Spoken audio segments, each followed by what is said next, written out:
Hi guys, আসসালামু আলাইকুম। Welcome to another new video. Viewers, আমরা আমাদের কোনো একটা জিনিস খুঁজে না পেলে কিংবা সেটা যদি আমরা হারিয়ে ফেলি, তাহলে আমরা বলি যে আমার সেই জিনিসটা কোথায়, কিংবা আমার কলমটা কোথায়, আমার বইটা কোথায়। ভিউয়ার্স, এই যে আমরা প্রশ্নগুলো করি, এগুলোকে আমরা ইংলিশে কিভাবে বলতে পারি, আজকে আমরা সেগুলোই শিখবো।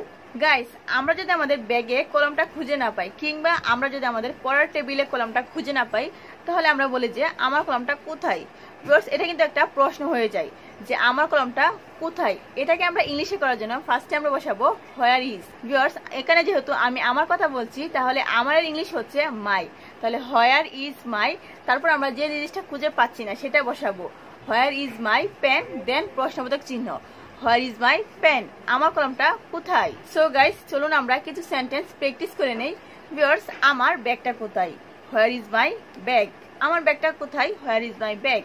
আমার জুতা কোথায়, হোয়ার ইজ মাই শুজ। আমার জুতা কোথায়, হোয়ার ইজ মাই শুজ।